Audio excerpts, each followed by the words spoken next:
Bear down, Bears fans. Shane Waldron has been confronted by the leadership council from the Chicago Bears. These are players led by Mercedes Lewis, DJ Moore, Cole Kmet, and Caleb Williams to talk about the offensive struggles and that things are not working and that he's going to have to make changes. And apparently, he's been very receptive to it. Now, we're going to talk about that. We're going to make a prediction for this weekend. I think we're about to witness a dynamic change. I don't know that the results are going to be there. Let me preface this with that.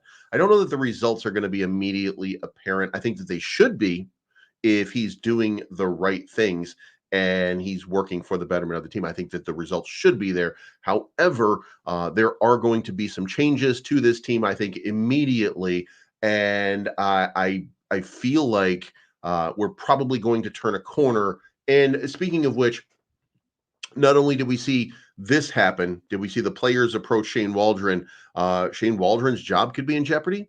Number two, Mike Martz is a big fan of Caleb Williams, it turns out, and he likes what he sees. DJ Moore, also a big fan of Caleb Williams. We know that, of course, but DJ Moore comes out and says that he thinks that Caleb Williams has been great so far, that, the offense really kind of has held it back, but that we're going to see some immediate improvement from Caleb Williams. So there's reason to be excited if you are a Bears fan. I know the first three games did not work out the way that we would like them to.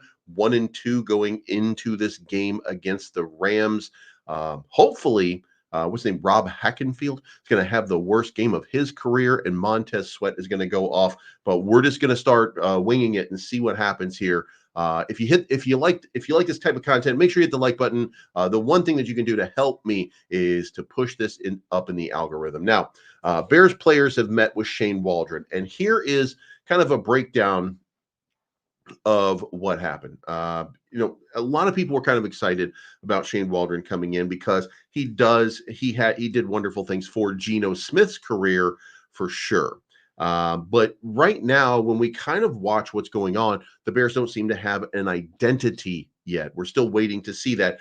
DeAndre Swift, 37 rushes, 68 yards, not looking that good. Until two passing touchdowns at the end of the oh my God, my brain just broke. The Colts game, we really hadn't seen the offense start to the passing game really start to elevate. And look, Caleb Williams had 363 yards. And one of those, by the way, we should point out, was a 48-yard reception to DJ Moore on a Hail Mary, meaning that it was a little closer to 300 yards. Overall, 363, but generally speaking, we started to see at least some development in his passing game, and there was a lot to like. There was a lot to like, but no identity. So now, several members of the Bears offense have seen enough. Leadership Council, led by Caleb Williams, DJ Moore, Cole Kmet, and Mercedes Lewis, met with Waldron earlier this week to have a frank discussion about the direction of things. They didn't hold back either. The young coordinator praised them for their open and honest communication. When asked about what was said during the meeting, Lewis provided a snippet of the message he and others wanted to convey. This is from Mercedes Lewis. From the oldest guy in the room, being me, to the youngest guy, I don't feel like you can't coach us. I want to be coached. I want to be great. This is not for play. This is our job. We understand that it's a highly stressful production-based business, and we've all got to be doing the same thing or everyone gets fired. Ego is supposed to be left at the door. That's what it's about. He's very receptive to that. We have doubts who have done it at a high level. Sometimes as the coach coming in, you might be walking on eggshells. I just kind of put that to bed. Nobody's sensitive in here. We want to win games just as bad as you do. It's a collaborative effort. It's not Pop Warner. From what Lewis said, it sounds like the coordinator arrived with somewhat of a subdued attitude. He wasn't exactly sure where he stood. It was a new locker room filled with veterans who'd had success before his arrival. That, along with the intimidating task of inheriting a number one overall pick, must have made him gushy. He focused more on instructing players what to do than trying to coach them. Sometimes that requires a heavy hand when they aren't doing things the right way. It goes a long way in explaining the myriad of mental mistakes that have been made for the past month. This isn't the time First time the leadership council intervened during the season. Same thing happened in 2021 after Justin Fields was sacked 9 times. But this is the first time these guys have been involved in it. And now we're going to see whether or not Shane Waldron is receptive to what's happened here. Will he make the changes and adjustments necessary for this team to excel? That's really what's coming into play here.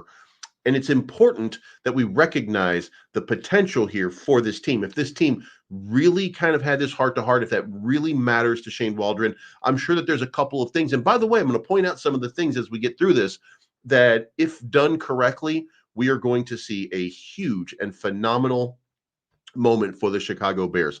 Next up, let's talk Mike Martz, because Mike Martz just issued a statement. He was being interviewed the other day, and the thing that he said was that of anything, of anything, he said that the Bears got it right. Now,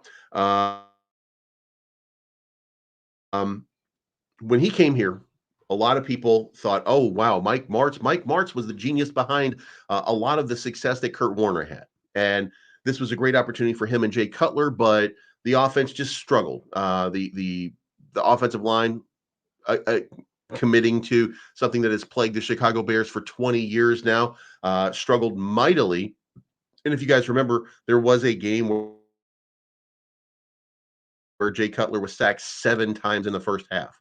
So Mike Martz is a guy who knows quarterbacks, despite that it didn't work out to the best with the Chicago Bears. Here's what he said in the Danny Mac podcast the other day. He said, "I will tell you this, in my opinion, they got this one right with Caleb Williams. This young man is special. I liked him out of college when I watched him in the NFL, and I know he's running for his life half the time, but the thing I see from him is he's courageous. He'll stand in there and he'll make these. He's got this dynamic, quick release. He's accurate. He's tough. He sees things quickly and can diagnose it. My goodness, he's just getting killed back there. Physically, they're not blocking anybody." Now, that is true. And we should say that Caleb Williams, in a small sort of sample here, has looked remarkable as a rookie. But let's also remember, Caleb Williams is only 4 of 16 on throws over 20 yards at this point. He is not accurate down the field. So that has been a prohibitive sort of problem. And by the way, take the Keenan Allen drop out of the mix. Keenan Allen dropped a surefire touchdown. Rome Odunze dropped a surefire touchdown. None of those were long passes. Those were shorter passes in the game. Okay. Maybe the Rome Odunze might have been a 20-yard pass now that I think about it. But generally speaking, he hasn't been very accurate going down the field. Until he can do that, then we're going to see more defenses like we saw with Indianapolis, where they're loading the box because they're going to stop the run, because they're going to want to make Caleb Williams beat you with his arm until he proves that he can make those throws. Now, that should be recognized, and I hope that we're going to be working towards making sure that Caleb Williams has what he needs and the protection he needs in order to make these throws. And by the way, he is hurried a little bit. He has been pressed a little bit. But still, at the end of the day, you have to make those throws. Every NFL quarterback is being pressed on every single play. Even a clean pocket is not that clean in the NFL, and you're only about a half a second away from getting knocked to your butt. So I hope that this is a lesson that Caleb Williams is taking this to heart, and that he's going to do a better job of targeting down the field, because at this point, that in and of itself, a little bit better, 50%. Those 4 extra passes probably meant the world, or would have meant the world to this team. Let's not forget, one of them was an overthrow of Rome Odunze. One of them was an overthrow of DJ Moore. Those were touchdown passes, or potential touchdown passes. So there are some plays that we've got to get tighter. We've got to get righter, if you will. And if we do, then this team is greater than the sum of its parts at this point. However, at this right now, it's not. So let's talk about what could be happening. And before we do that, let's talk about this. There is a rumor right now that Shane Waldron, and look, I don't think that this is serious. If we were smoking the J, which I think somebody says, if we were smoking the J's, this would be one of the J's that got smoked. I don't think that there's any real possibility. The possibility is becoming more real by the day, however. Shane Waldron is on the hot seat. That's not a mystery to anyone following the Chicago Bears. The offense has been underwhelming, and there's a string of questionable coaching decisions on the offensive side of the ball. Now, if you're wondering, if you're not keeping up to date, there are some decisions like going for it on 4th and 1 and doing your sweep option. And in fact, there was a little bit, and we don't like that, by the way. Who calls a sweep option on 4th and 1? You don't run it down the middle. Look, he's trying to do what he can for DeAndre Swift, to give DeAndre Swift the opportunity to make that play and make that cut and get that 1 yard, as opposed to running it up the middle with Roschon Johnson. Fine, you made that decision, but here's the problem. The problem is the plays are coming in so late with the Chicago Bears that, number one, you had to call a timeout when you wanted to go for 2 points instead of 1 point. That is a coaching problem, and that problem manifested itself poorly and cost us a timeout that we maybe would have needed later in the game. So, and there's more to those pieces, because again, you go for it on 4th and 1 on the next series, and you call this sweep. And here's the part: the problem is, if the play had gotten in time, Caleb Williams could have checked out of it, because I think he recognized the coverage, but they were so slow to get to the ball, they were so slow to get the play in, that he didn't have time to check out of this play. He had to snap the ball. There's only 2 seconds left. They got up to the line. I think there was like 3 seconds, and he had to rush to snap the ball in order to make the play. And you can't do that. And then, of course, that cannot be, by the way, that cannot be the moment where all of the offensive line just decides to take a nap on the field. And like, if you watch the plays, then you know what I'm talking about. You can't have that happen. You have to be able to make these plays. You have to do this. Now, here's the thing. There is a possibility that you look at this objectively and you say, well, listen, the number one job of Shane Waldron is to develop Caleb Williams, and Caleb Williams is heading in the right direction. So there might be a little bit more to this. I don't think that Brad Biggs said this. He says the team might make a move with coordinator Shane Waldron if the offense remains a mess in the next couple of weeks. Now, that does not mean that something is going to happen, but he's going to have to get it under control early, because this team was built to win. Now, this lack of production on offense is going to cost Matt Eberflus's job. It's going to cost Shane Waldron his job, and everybody associated with it, maybe even Ryan Poles. Kevin Warren looking to get billions of dollars from the state government in order to build a stadium. You're not going to do that with a substandard team and performance on the field. Remember, it wasn't that long ago that Lori Lightfoot, despite that we don't like her, she said, hey, you want money? Win some games and stop looking like the Chicago Bears and start looking like a winning football team. That was what she said. So there is an issue here. The Bears have got to win if they want the smoke. They have to create it themselves. You know what I mean? So hopefully that will happen. Now, let's kick it off. I'm going to give you a prediction here. I'm going to give you this prediction. It's very easy here. I think that it's going to be 17-31 that the Rams are going to fall to the Chicago Bears. And this was a different look. I said 31-13 last week. We didn't come close to it. I wasn't even close. I really thought the Bears were going to break out against the worst performing run-stopping team that there was in football. The only team that was worse was the LA Rams. Now, we put 8 rushes into Roschon Johnson and got an average of about 4 yards per carry versus DeAndre Swift. So I think that there's going to be a few things, and I'm going to talk you through what I think are going to be some of the things that are going to happen. First of all, we have recognized, and we do know, that Matt Pryor has replaced Nate Davis in the starting lineup for now. We also know that Darnell Wright might not be able to go, that Darnell Wright has a medical issue, lower back pain, something like that. He's got a strain and may or may not be able to go. Now, in the event that he is not able to go, there is conversation right now, that perhaps, just perhaps, as a matter of fact, let me pull this up for you guys to see what was going on in practice yesterday, so that you got an idea. So yesterday, Kevin Byard did not practice. Mercedes did not practice. Zach Pickens did not practice. Terrell Smith did not practice. Daryl Taylor did not practice.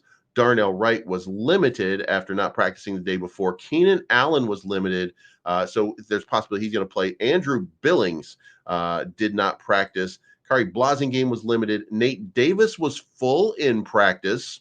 Braxton Jones was limited. Roma Dunze was limited. So Darnell Wright, Braxton Jones, there could be a problem right there. Now, in the event that there is a problem right there, we could be looking at Kiran Emagaji having his first start.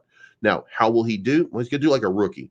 We'll probably have some difficult moments there as he adjusts and learns. But look, what the players that he's playing against right now in practice are saying is that he's learning very quickly and he's looking pretty good.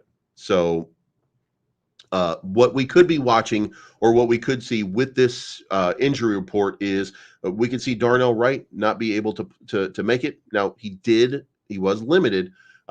Same thing with Braxton Jones. Both of them are limited, lower back pain and a knee strain. So in the event that happens, Kiran comes in. But if both of them are out, then Nate Davis will be a full go in practice. He'll be the starting right guard, and Matt Pryor will have to move to the tackle position.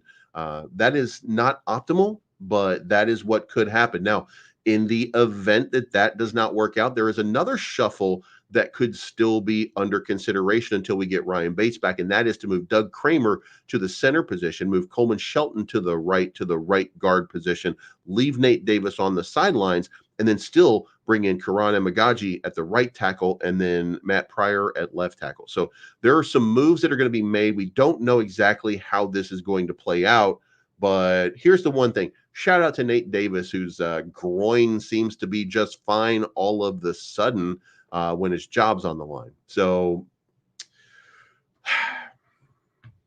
way to go, Nate. You made it. Anyway, so let's look at what is, in my opinion, going to happen. I think the star of this game is Roschon Johnson. I think Roschon Johnson going to have a breakout game. He's going to run for 100 yards. I think that we're looking at a move to, again, what I told you guys, I think it was 2 days ago. I said, what you should be doing if you're Shane Waldron at this point is telling DeAndre Swift, listen, man, it's not working right now. This doesn't mean that we don't need you. It doesn't mean that we're not going to be using you. It just means that we can't feature you right now. We're not playing in a way that's conducive to your type of gameplay. Roschon is more of an in the middle, run it up the gut, bruiser kind of guy. We're going to go with Roschon. We're going to go with Khalil.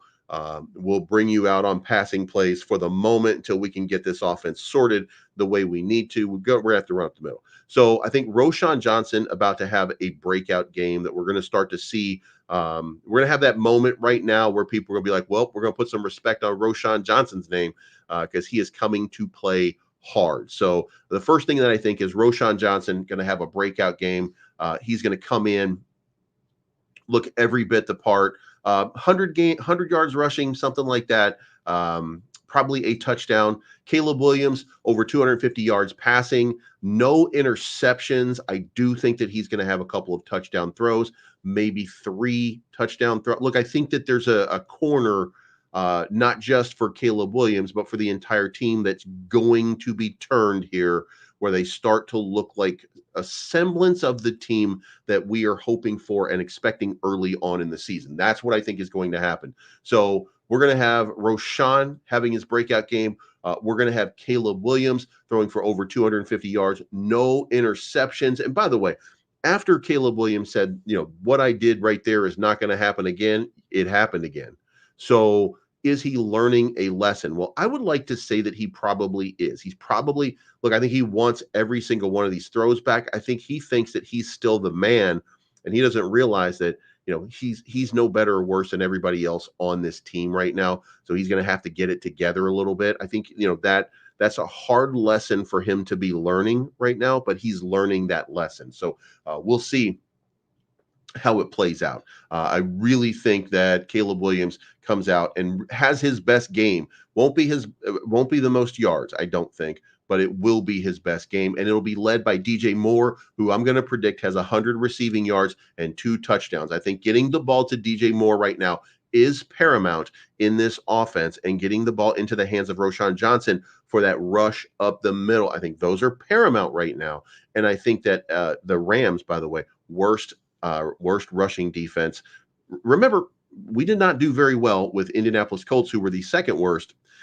So this one, legitimately, after 3 games, is still the worst rushing defense in the league. So hopefully that kind of opens up the passing game just a little bit. We're going to see DJ Moore have a bit of a breakout game, doing what he's supposed to be doing. Montez Sweat. Now, Montez Sweat's going against Ron Hackenstein, and he's been one of the best tackles in the league so far. But I don't think at this point he's taken on anybody like Montez Sweat. I think Montez Sweat really starts to apply some pressure, and I think that we start to see that pass rush. Remember, Matthew Stafford he's one of those guys with the passing game. So I think that we start to see that collapsing of the pocket for the Chicago Bears as they get after it right now.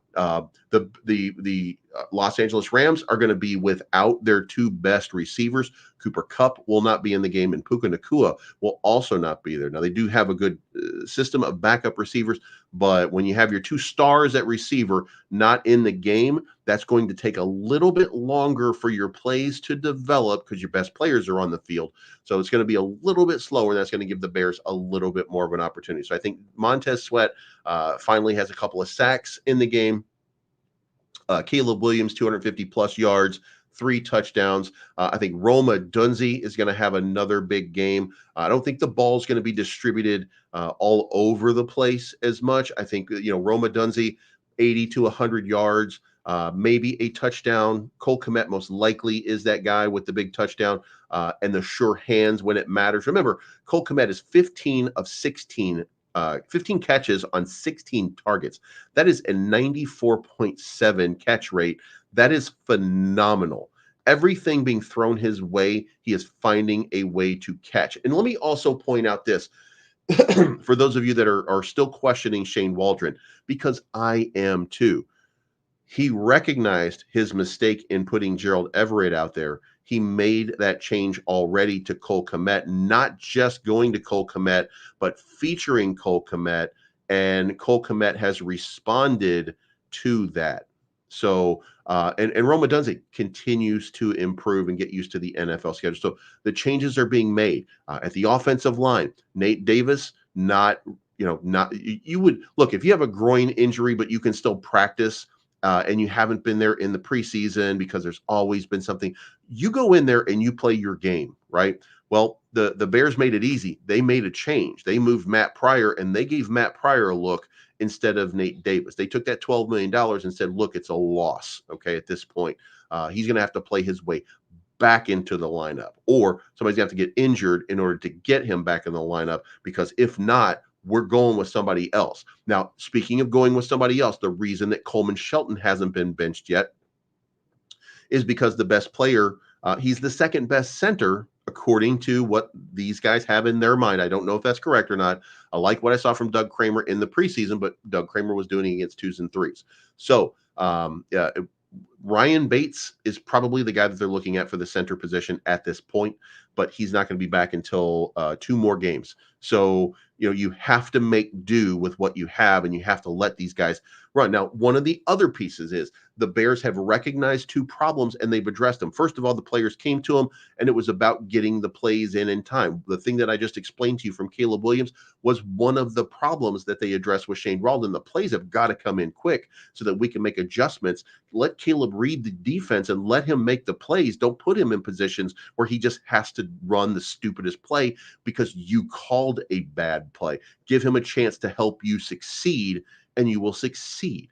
So I do think that a few of these changes that we're going to see a much more robust offense coming out of the Chicago Bears going into this. So finally, one more time, Los Angeles Rams 17, Chicago Bears 31, 4 touchdowns, probably 1 rushing, probably 3 touchdowns passing. As we see, not necessarily, again, not a breakout game for Caleb Williams. I think that breakout game was 363 yards last week, but a more efficient game is what we're about to see. There's a lot of pressure on Caleb Williams at this point, and I do want to say this. I think it's very, very important that we recognize the pressure on Caleb Williams exists only in his mind at this point, and it's because Jaden Daniels had a 21 of 23 passing game, and he looked like a superstar for a struggling Washington Commanders team. Now, Caleb Williams wanted to be that guy. He was the one that wanted to have that big game like that, and we haven't had that yet. So I think that what you're going to witness is a little bit more of an efficient offense from the Chicago Bears. Caleb Williams statistically is going to start looking just a little bit better. There's going to be rookie mistakes. We're still there with rookies. Still rookie mistake time, stuff like that. We're still watching Austin Booker getting pushed around. We're still watching Torrey Taylor kicking it off the side of his foot. We have these moments here where things don't look great. But the one person who's looked good so far is Caleb Williams. He has looked the part, and everybody who sees it knows that Caleb Williams looks like the superstar that the Chicago Bears were bringing in. He really has looked the part. Whether he continues to look that part, we don't know. It's going to be game by game where we're going to find it. But I think the adjustments are going to be made. The progress is being made. We just haven't experienced it. And by the way, I don't want to understate here. Sometimes when you're struggling, things are really bad. And you had your first game, you had no touchdown pass. You had your second game, you had no touchdown pass. And you had Keenan Allen, who's sure-handed, drop a touchdown. You had Rome Odunze, who's sure-handed, drop a touchdown pass. So it becomes a self-fulfilling prophecy, and you start to struggle a little bit. And you're halfway through the Indianapolis Colts game, and you score 0 points. Like, you're not even putting points on the board, and you're feeling bad, okay? Caleb Williams was in his feels, if you will, I think. Just my opinion here. I think Caleb Williams was starting to feel that struggle as well. And then here's what happened. What happened is he made the throws to Rome Odunze. We got a touchdown. We got that first touchdown, ripped the Band-Aid off, okay? And that made it easier. And then what happened the very next set? Cole Kmet with the touchdown. So now you got 2 touchdown passes. You had 2 interceptions. You had all of these little things that were going wrong. And then guess what? You flipped the switch and things started going right. Now, did they go right enough? No, a lot of that is play calling. A lot of that is the reliance on DeAndre Swift. There's a lot of problems that still exist, but these are all manageable problems. That offensive line will continue to improve. We just have to take a deep breath as fans and recognize that maybe, maybe it's not going to be 13-4. Maybe I was wrong. Whatever. I'm not wrong. You're wrong. Maybe I was wrong a little bit on 13-4. Maybe this is too much to expect from this team. Maybe it's too much to expect from Matt Eberflus. But I have a feeling and I have a sense. Remember, guys, this is a team that came together in the second half of the year and looked like stars, and they looked like an up-and-coming team. They stumbled out of the gate coming into this. They've already recognized that, and I don't think there's any way they go 1-3. I think this is a 2-2 team at the end of this game. If it's not, then there's going to be some big changes that are coming. And look, it's the Bears have always done it at the end of the season. So we might just be locked into something bad. I don't think so. I think that we've flipped the corner. The Bears are still playing hard for the team. They all want to win. They all recognize it. And we're about to see a switch get flipped, and we're about to see the Chicago Bears that we've been expecting more often than not in this next game. This won't be the game that breaks anything out. This will just be the game that reminds us, you know what, the Bears actually are pretty good. They actually do have the players in the right positions. We have to do a little better job. And I think, again, the coaching staff recognizes that. They understand that. They are self-aware at this point. The players, they are also aware. So I think the next step here is to actually go out there and do it. And I think the Bears are locked in right now for that moment. Nobody on this team wants to lose. That's my time, guys. Thank you so much. I appreciate each and every one of you. Make sure you hit the like button. It's the least that you can do for me. It helps push me up in the algorithm. When that happens, I get more views. I can continue to provide this kind of content. And I appreciate each and every one of you for tuning in. We're going to shut this down at about 30-minute mark. So thank you so much for tuning in. Remember to bear down. Green Bay, we are coming for that ass, okay? Your time is up, okay? The time is up. We may have stumbled out of the block, but we are coming for Green Bay, and we're going to knock you down a few pegs. Aaron Rodgers, make like a tree and shut up.